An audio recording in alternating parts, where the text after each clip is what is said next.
Very good morning to my dear students. आज हम फिर से हमारा जो फेवरेट सब्जेक्ट है इंग्लिश ग्रामर उसके अंदर और थोड़ा आगे बढ़ेंगे और आज हम जाएंगे फिर से फिगर्स ऑफ स्पीच की तरफ। फिगर्स ऑफ स्पीच के अंदर हमने बहुत सारा काम किया अभी तक। अब तक हम मेटाफर के बारे में हमने बहुत सारा काम किया है। उसके अलावा मेटाफर को पूरा समझे, मेटाफर के एग्जाम्पल्स हमने देखे, मेटाफर का डेफिनेशन हम सामने समझा। उसके अलावा हम लोग सिमिली की तरफ गए। सिमिली मैंने अभी तक पूरा क्लैरिफाई नहीं किया है क्योंकि वो मेटाफर के जैसा ही है, बट उसकी मैंने आपको इन्फॉर्मेशन दे दी थी कि मेटाफर के जैसा ही सिमिली, और सिमिली का एक्चुअल मीनिंग जो वर्ड है एटिमोलॉजी वो आई है सिमिलैरिटी से। लाइक और एज उसके अंदर यूज होता है। सिमिली हमने बात की सिमिली की, फिर उसके बाद हमने एलिटरेशन के बारे में बहुत ज़्यादा अच्छा एक्सटेंसिव हमने काम किया। एलिटरेशन किस टाइप का होता है, शी सेल्स, सी शेल्स और सी शोर।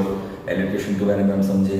ओनोमेटोपिया को हम समझे, साउंड इफेक्ट है, बज, हम, रोर, ये सब चीज़ें हमने ओनोमेटोपिया, ये जितने भी पोएटिक डिवाइसेस हैं उसके अंदर। फिर हम आए ऑक्सीमोरन की तरफ। ऑक्सीमोरन के अंदर विपरीत चीज़ें, हैप्पीली मैरिड आपको याद हो तो एयरपोर्ट, मील, बहुत सारी चीज़ें हमने ऑक्सीमोरन की बात की थी। जब मैं ऑक्सीमोरन जब आपको पढ़ा रहा था तब मैंने ऑक्सीमोरन के साथ साथ में ही बोला था कि पैराडॉक्स भी उसकी ही जैसी चीज़ होती है। हम पैराडॉक्स को भी समझेंगे। फिर एंटीथेसिस को भी हमने बात, चीज़ों को एंटीथेसिस की भी बात की थी। एंटीथेसिस किस टाइप का होता है। और वैसे करते करते अब जब हम हाइपरबोली की तरफ भी गए थे, हाइपरबोली हमने बहुत ही एक्सटेंसिव फॉर्मेट में आपको समझाया था कि वोकैबुलरी के अंदर हाइपरबोली की कितनी ज़्यादा वैल्यू है। उसका स्पेलिंग भी मैंने आपको बताया था, HYPERBOLE, और उसका प्रोनाउंसिएशन था हाइपरबोली। हम नाइदर नॉर, आइदर और, उसको भी समझ चुके हैं। ठीक है, वोकैबुलरी पार्ट्स ऑफ स्पीच के नाउन, एडवर्ब, इन सब चीज़ों के ऊपर हम काम करते आ रहे हैं सभी सही। हमने ऐसे को बहुत एक्सटेंसिव तौर पे समझा है कि ऐसे कितने टाइप के होते हैं, ऐसे के अंदर किस प्रकार से लिखा जाता है, कंटेंट राइटिंग के ऊपर कैसा जोर दिया जा सकता है, आपकी वोकैबुलरी बिल्डिंग के लिए हमें नेमोनिक्स की टेक्निक हम कैसे यूज़ कर सकते हैं। उसके अलावा नोटिस राइटिंग के बारे में हमने बहुत ही एक्सटेंसिव एक पूरा फॉर्मेट क्रिएट किया था। नोट राइटिंग हमने देखी, रिपोर्ट राइटिंग हम समझे, एक्टिव वॉइस, पैसिव वॉइस को हमने जाना, डायरेक्ट इनडायरेक्ट के बारे में हम और ज़्यादा एक्सटेंसिव काम कर रहे हैं। डू एज डायरेक्टेड का तो हम ऑलमोस्ट हर 2 दिन 3 दिन के अंदर डू एज डायरेक्टेड के रिलेशन के अंदर हम नाइदर नॉर, आइदर और, जिसके बारे में बात कर रहा था, ऐसा do as directed, error correction, comma के बारे में मैंने बहुत ही ज़्यादा एक्सटेंसिव फॉर्मेट में आपको बताया था। तो ये सब चीज़ें जब हम करते जा रहे हैं तो बैलेंस में रखना हो ताकि फिगर ऑफ स्पीच मोनोटोनस ना हो जाए। Monotonous is a very nice word to learn. देखो एक टोन होता है, सिंगल टोन, तो वैसा एक वर्ड है मोनोटोनस। Mono, TONOUS। मोनोटोनस का मतलब है एक ही टोन में चलने वाला। अगर मैं एक ही चीज एक ही टोन में चलाऊंगा आप भी बहुत बुरे तरीके से बोर हो जाएंगे, और उस चीज से आप बुरे तरीके, हम क्या गुजराती में बोलते हैं, आप कंटाल जाएंगे, आपको मजा नहीं आएगा। तो हमारा टारगेट फन विद लर्न, दोनों चीजें, लर्न विद फन, दोनों चीजें मिक्स करके चलना है। हमें इस चीज को बहुत ही अच्छे तरीके से अपने अंदर उसको आत्मसात कर लेना है। हमको वर्ड्स, वोकैबुलरी लाइफ टाइम के लिए हम उस चीज को अपने अंदर ले लेंगे। ये हम सिर्फ 11th 12th 10th 8th ये कोई एग्जामिनेशन बोर्ड को पास करने के लिए हम काम नहीं कर रहे हैं। ये this is a way of living. Language एक ऐसी चीज है जो आपको जीते जी आपके साथ जाएगी। ठीक है, एक बहुत ही सिंपल सी बात आपको कहना चाहूंगा, आपको बहुत अच्छा लगेगा ये बात सुन के, और समझ में भी बात आएगी कि लैंग्वेज की कितनी पावर है। ऐसे कहते हैं कि poetry will be there up till cradle to the grave. Poetry होती है ना, कविता, वो क्रेडल से लेके ग्रेव तक है। अब क्रेडल जो वर्ड है, क्रेडल भी सीख लो, CRADLE, क्रेडल, क्रेडल, और ग्रेव GRAVE। क्रेडल का मतलब क्या है? झूला। हम जब झूला झूलते हैं सबसे पहले क्या करते हो? झूला। लास्ट में क्या है? कब्र। सबसे पहले हम झूलते हैं झूला। जिंदगी के अंदर सबसे पहली जो चीज है वो है क्रेडल। क्रेडल है झूला, और कब्र। देखो अब थोड़ा इसको मैं दोनों को मिक्स करता हूँ। क्रेडल टू द ग्रेव आपके साथ पोएट्री चलती है। जब आप छोटे होते हो, सो रहे होते हो, जब आप माँ की गोद में होते हैं तो मम्मी तब हमिंग करती है, और जब वो लोरी गाती है, लोरी को इंग्लिश में बोलते हैं ललबाय, LULLABY, बी वाई। देखो आपकी वोकैबुलरी स्किल्स भी बढ़ती जा रही है। ललबाय, लल लिल्टिंग साउंड, लल लिल्टिंग ललबाय। मम्मी जब ललबाय गाती है यानी लोरी गाती है, वो कैसी होती है? सो जा चंदा जा सो जा। और ये सेम चीज वही है। जब किसी की डेथ हो जाती है तो चार लोग उसको उठा के धीरे धीरे धीरे जब लेके जा रहे होते हैं तब वो क्या करते हैं? राम नाम सत्य है, राम नाम सत्य है, राम नाम सत्य है। वो भी एक टाइप की पोएट्री ही है। अब उसको आप कोई भी किसी भी फॉर्मेट में समझो, शोक में समझो, दुख में समझो, प्रेम में समझो, माँ की ममता में समझो, but at the end of the day शुरू से लेके एंड तक पोएट्री है ही है। पूरी जिंदगी एक पोएट्री है। उस पोएट्री के डिवाइसेस जो लाइफ में हम लोग जो यूज करते हैं वो हमें पता होना चाहिए। हमारी जो गाड़ी है एक्टिवा जो आप चलाते हो, उसका स्पार्क प्लग का है वो आपको पता होना चाहिए, उसकी किक का है वो आपको पता होना चाहिए। सही है? तो यही हमारा मेन फॉर्मेट और यही मेन टारगेट रहेगा कि हम ज्यादा से ज्यादा अच्छे से अच्छे तरीके से पोएटिक डिवाइसेस को, लिटरेरी डिवाइसेस को समझ जाए, ताकि पूरी लाइफ हमें कभी भी उसके प्रति किसी टाइप का संदेह न हो और हम अपना परफेक्शन के साथ राइट अप कर पाए, बोल पाए। जब हम बोलने के लिए चाहे स्पीकिंग करें तो हमारा जो लैंग्वेज है, ग्रामर, वो एकदम परफेक्ट हो जाए। ठीक है? उसी को मैं मद्देनजर रखते हुए आज का जो टॉपिक है हमारा फिगर ऑफ स्पीच का जो नेक्स्ट टॉपिक है पर्सोनिफिकेशन, उसको मैं शुरू करने की ट्राई करता हूँ, आपको समझाता भी हूँ। देखो पर्सोनिफिकेशन बहुत ही ईजी है। इसकी जो वर्ड है इटमोलॉजी, हर बार वर्ड यूज करता हूँ इटमोलॉजी, इसकी जो हिस्ट्री है वो इसके अंदर ही छुपी हुई है। पर्सोनिफिकेशन मतलब किसी चीज का व्यक्तिकरण करना। एक ऐसी इनएनिमेट चीज है, इनएनिमेट मतलब जिसके अंदर जान ही नहीं है। जिस चीज में जान ही नहीं है उस चीज के अंदर इंसानी क्वालिटी क्रिएट करना। इंसान की क्या क्वालिटी होती है? अब हम बात करेंगे थोड़ी लंबी, धोखा देना इंसान की फितरत होती है, ठीक है, वो तो चलो एक साइकोलॉजिकल लेवल पे हम चले गए। पर इंसान क्या कर सकता है? सांस ले सकता है, बोल सकता है, स्मेल कर सकता है, अनुभव कर सकता है, खुश हो सकता है, कूद सकता है, भाग सकता है, लेट सकता है, सो सकता है, डिप्रेस हो सकता है, सैड हो सकता है। सही है? इंसानी जितनी भी क्वालिटी ऐसी चीज के अंदर डालना जो कि इंसान ही नहीं, इनएनिमेट ऑब्जेक्ट। ठीक है? तो ये जो पेन है ये इनएनिमेट ऑब्जेक्ट है। अब इसके अंदर मैं कोई इंसानी क्वालिटी डाल दूं, ह्यूमन क्वालिटी डालूं, तो वो क्या हो जाएगा? पर्सोनिफिकेशन। अब मैं इसका एक आपको इसकी डेफिनेशन भी बता देता हूं तो आपको परफेक्ट आइडिया आएगा मैं क्या कहना चाहता हूं। पर्सोनिफिकेशन की दो डेफिनेशन मैंने अपने हिसाब से दे रखी है। मैंने जो अपनी लाइफ में डेफिनेशन सीखी है वो एक ये पर्सोनिफिकेशन डेफिनेशन है कि giving the human quality to the inanimate objects, ऐसे जिनमें कोई जान ही नहीं है, उनके अंदर ह्यूमन क्वालिटीज दर्शाना। पहली बात। अब मैं आपको और ज्यादा इसको सिंप्लीफाई करके बता देता हूं ताकि आपको लाइफ टाइम वो याद है। मेरी नजर में मैंने दो उसकी डेफिनेशन तैयार की। पहली जो है giving an object or animal human characteristics, आदमी की qualities, human characteristics to create interesting imagery.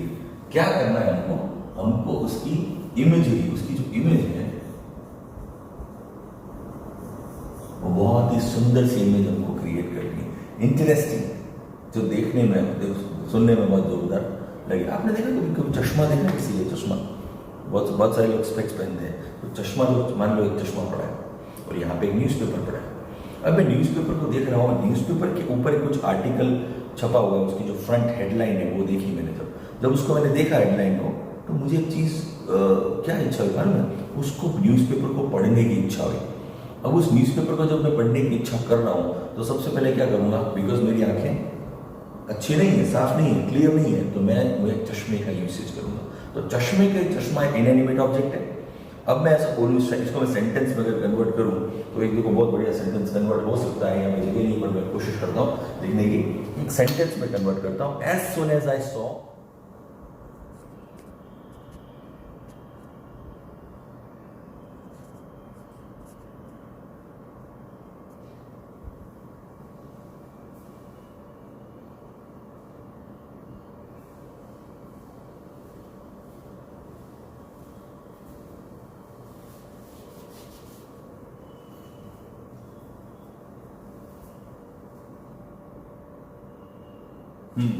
तो हम डिस्कशन कर रहे थे आज, हमारा जो मेन टारगेट था वो है फिगर ऑफ स्पीच। पर्सोनिफिकेशन के बारे में बात कर रहे थे। पर्सोनिफिकेशन का मीनिंग जैसा मैंने आपको बताने का ट्राई किया है, पर्सोनिफिकेशन मतलब जिसमें ह्यूमन क्वालिटीज हो। उसके लिए मैंने एक सेंटेंस भी लिखा है, जैसे मैं बताता चश्मा, जैसे ही मैंने उसको देखा तो चश्मा के दोनों हाथ खुल गए और मेरी आंखों के पास आके चिपक गया। उसने अपनी जो बाएं है वो मेरे कहाँ टेम्पल के ऊपर रख लिया। उसके लिए मैंने एग्जाम्पल भी दिया है, माई spectacle opened its arms and clutched me by my temple, clutched me by my temple। उन्होंने मेरे हाथ जो है वो क्लच कर दिए, मुझे उन्होंने अच्छी तरीके से पकड़ लिया। वो काय के लिए था? एक इंटरेस्टिंग फीलिंग के लिए। उनको बड़ा मजा आया। किसको मजा आया? चश्मे का मजा आया। मुझे कोई चश्मे को कोई मजा नहीं आया, चश्मा इनएनिमेट ऑब्जेक्ट है। पर जब मैं न्यूज़पेपर पढ़ रहा था तो मुझे एकदम शॉक लगा, इतना अच्छा लगा कि मैं वो न्यूज़पेपर की हेडलाइन पूरे के पूरे और बहुत अच्छे तरीके से पढ़ना चाहता हूँ। तो तुरंत मेरा हाथ कहाँ गया? मेरे चश्मे की तरफ। मैंने उसको खोला और मैंने लगा दिया।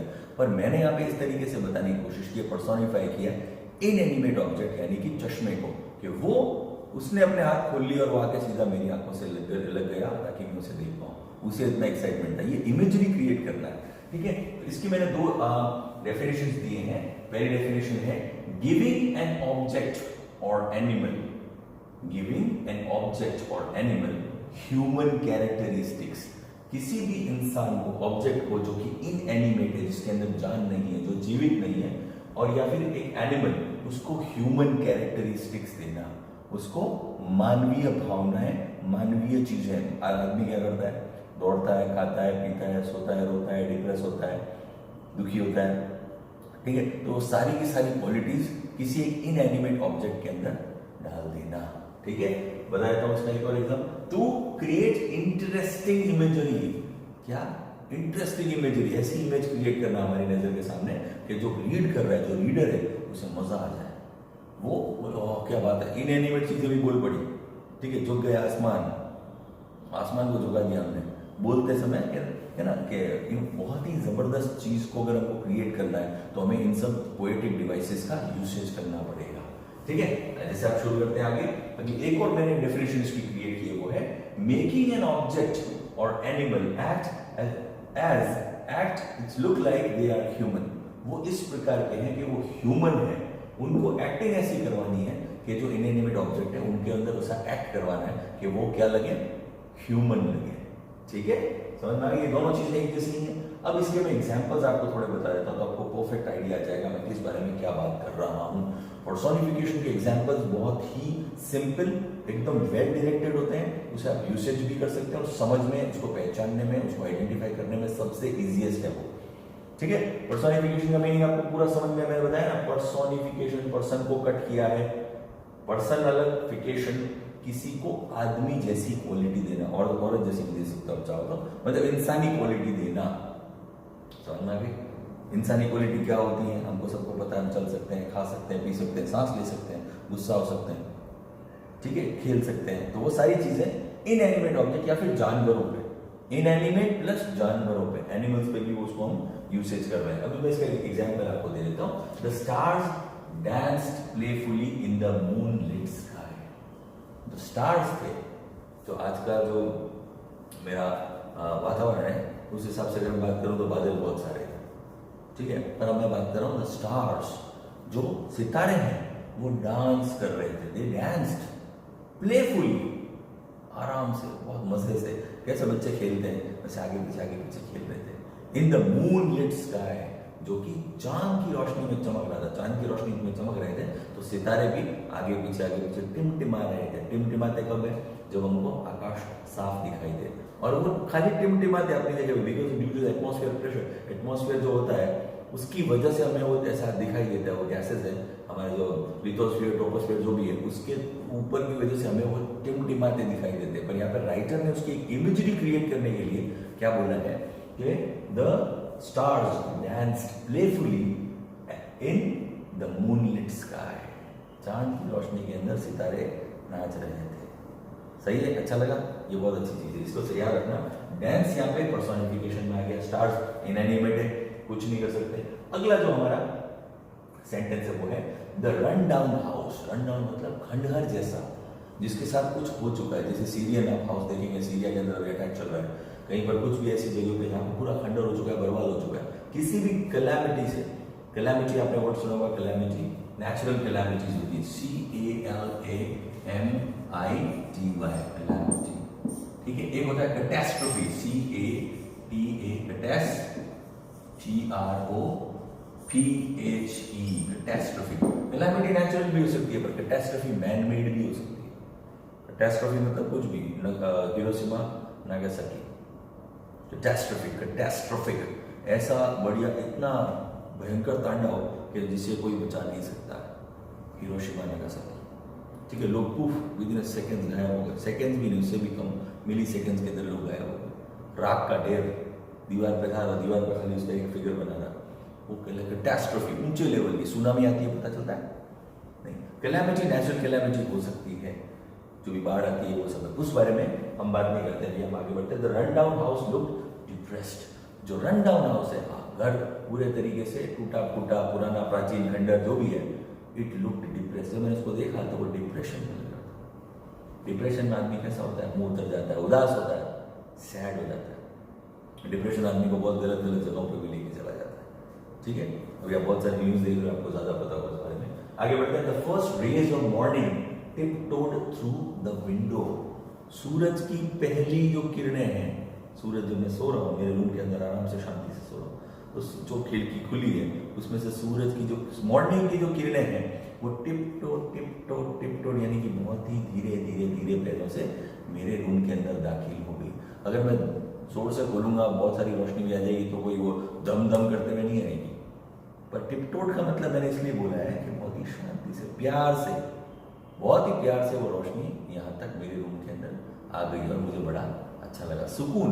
टिपटोड कब करता है वो इंसान जो आगे वाले को डिस्टर्ब नहीं करना चाहता, या फिर आपको बताना ही नहीं चाहता हो कि मैं आपके घर में आया हूँ। चोर आता है और टिपटो करके आएगा, सही है, जो जोर जोर से आएगा तो आपको पता चल जाएगा। तो यहाँ पे ह्यूमन क्वालिटी दी गई, रोशनी आई मेरे रूम में, पर it was not disturbing me, इसलिए राइटर ने ये इमेजरी क्रिएट की है। The first rays of morning tiptoed through the window, tiptoed करके आई। यहाँ पे टिपटो को हमने पर्सोनिफिकेशन के तौर पे जोड़ा है। अगले करते हैं। I knew my last chance was walking through the door, मैंने वो चीज देख ली जब मैं एग्जाम दे रहा था। एग्जाम देते समय मैंने जो लास्ट का जो मेरा ऐसे था वो अटेम्प्ट किया ही नहीं। क्यों? क्योंकि मैं एंड में करूंगा, और मेरा तो सारा का सारा जो मैं जितना जानता था, जब मैंने पहले फर्स्ट जो क्वेश्चंस जब मैं उनकी तरफ गया तो मुझे बहुत सारे नहीं आते थे। फिर मुझे पता चला कि मैं ऐसे अटेम्प्ट करता 8 मार्क्स का और लेटर अटेम्प्ट करता 6 मार्क्स का, वो पहले कर लेता तो मेरे इतने मार्क्स 100% सिक्योर हो जाते और मैं अपनी क्लास के अंदर सबसे आगे चला जाता। पर ड्यू टू माई नेग्लिजेंस वो मैंने ध्यान नहीं दिया और सर ने वो टाइम ओवर हो चुका था और सर ने वो कॉपी मुझसे छीन ली, ले ली टाइम ओवर होने के बाद। और I literally saw that chance was walking out of the door. मैंने वो देखा कि वो मेरी कॉपी के साथ ही मेरा लास्ट चांस जो क्लास में फर्स्ट आने का चांस था, इतने परसेंटेज 92, 95, 96 जो भी मेरा क्राइटेरिया था, वो पूरा का पूरा मेरी नजर के सामने से था। इस साल तो मैं किसी भी हालत के अंदर नहीं पहुंचूंगा। वो मौका मेरे हाथ से मेरी नजर के सामने चलता हुआ यूं बंडल ऑफ कॉपीज के बीच में से होता हुआ निकल गया। ठीक है, समझ में? ये आपसे ज्यादा कौन समझेगा, स्टूडेंट इस बात को समझते हैं। आगे, the bees played hide and seek with the flowers. बीज का मतलब मधुमक्खी, वर प्लेइंग, वो खेल रही थी।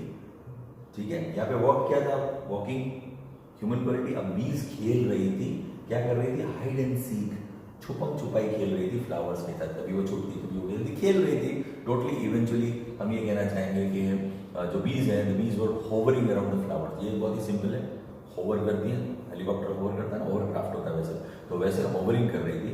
पर हम उसको और पोएटिक लैंग्वेज में ले जाना चाहें तो जो राइटर है उसने बहुत अच्छे तरीके से लिखा, they were playing hide and seek. ठीक है, एक आपने सुना हो तो पुराना बहुत अच्छा सॉन्ग है मूवी का, गुड्डी मूवी का, मैंने कहा फूलों से तो वो खिल खिला के हंस दी, दे वर लाफिंग।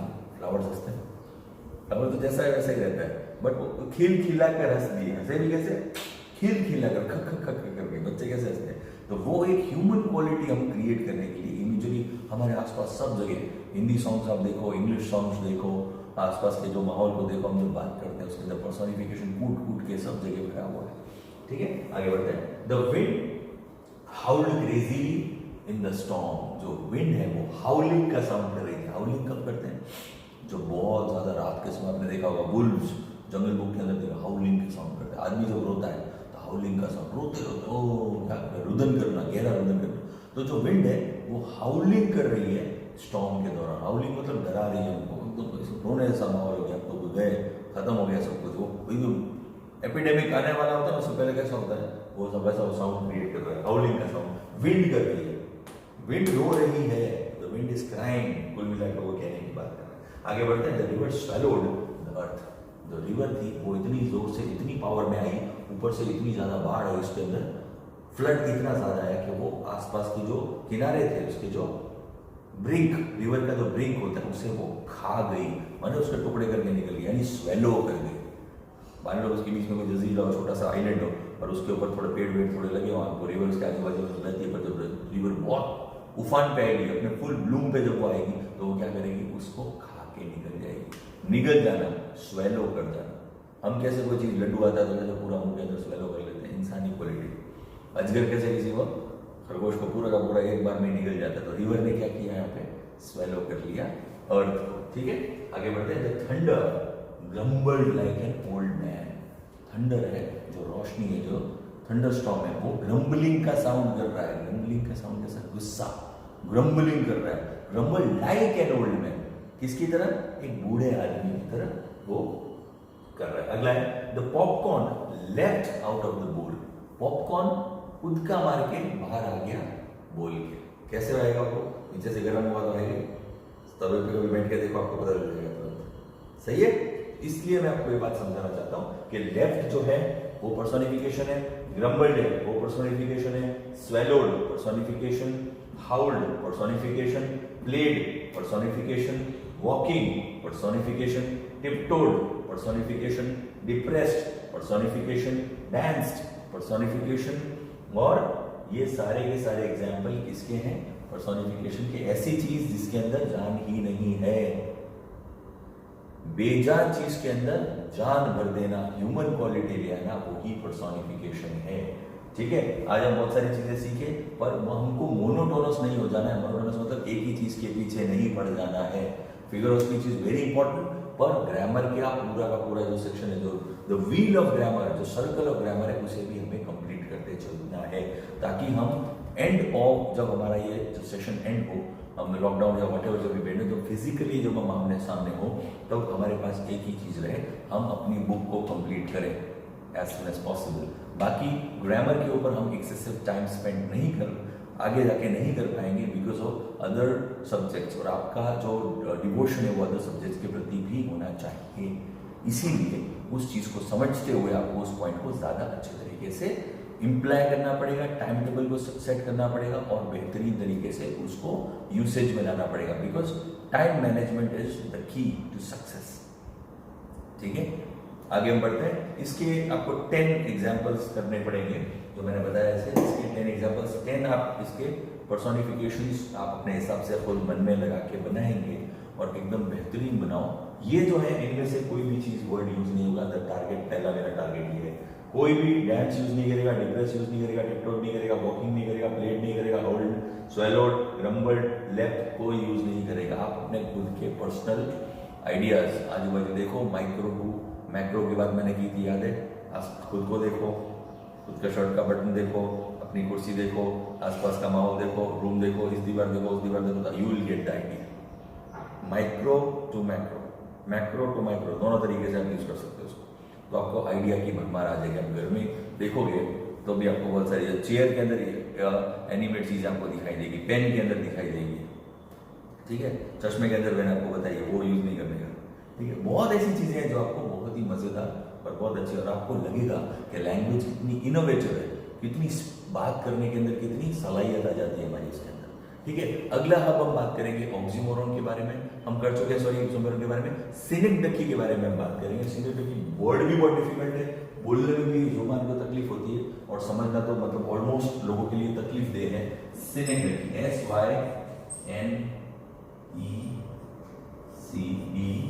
SYNECDOCHE,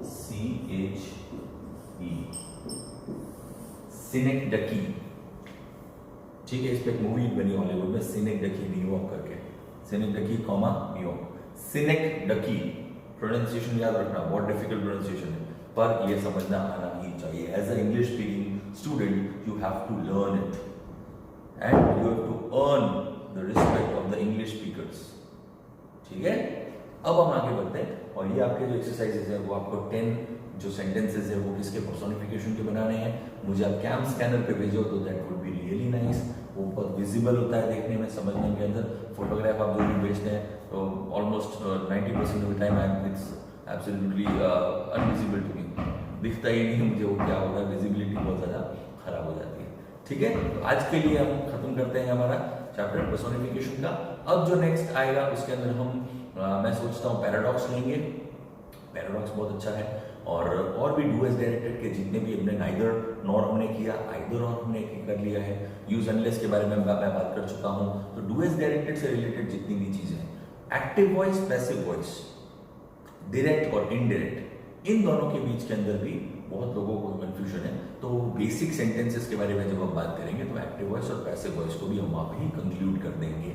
परफेक्टली उसको मैं समझा दूंगा एक बार में, ताकि आप उसका वो फॉर्मूला अपने दिमाग में रखो और आप उसको बेस्ट ऑफ द बेस्ट, आगे से आगे, अच्छे से अच्छा उसको इंप्लीमेंट करते चलो। राइटिंग के अंदर आपकी ग्रामेटिकल एरर्स बिल्कुल भी नहीं होनी चाहिए। जब ग्रामेटिकल एरर्स नहीं होगी तभी आप और ज्यादा बेहतरीन लिख पाओगे बोर्ड एग्जाम्स के दौरान, सबसे अच्छे मार्क्स लाना। आप भले देखो केमिस्ट्री के स्टूडेंट्स हैं, फिजिक्स के स्टूडेंट्स हैं, या बायोलॉजी पढ़ते हैं, जो भी आप कॉमर्स पढ़ते हैं, इकोनॉमिक्स पढ़ते हैं, जो भी वॉट एवर लैंग्वेज आप पढ़ोगे, आपका मीडियम ऑफ राइटिंग तो इंग्लिश ही है। और वो मीडियम ऑफ राइटिंग जितना करेक्ट होगा, जिसमें किसी टाइप का रेक्टिफिकेशन नहीं होगा, तभी जाके आप बेहतरीन स्टूडेंट, ऐसे स्टूडेंट बनोगे कि जिन स्टूडेंट की कॉपी चेक करते वक्त आगे वाले जो भी इन्विजिलेटर है, जो भी चेक करते हैं, इन्विजिलेटर नहीं, जो चेकिंग करते हैं कॉपी, उनको मजा आएगा और वो आपको मार्क्स देंगे। समझ में आई आपकी बात? आप जितने अच्छे तरीके से कम्युनिकेट कर पाओ, जितने अच्छे तरीके से समझा पाओ, उतना ही अच्छा है। Simplicity is the toughest thing to do, ऐसा मैं मानता हूँ। सिंपल होना बहुत टफ है, सही है। हमको सिंपल होना है, परफेक्ट होना है और ग्रामेटिकली करेक्ट हो जाना है। आज के लिए इतना ही, फिर से मिलेंगे।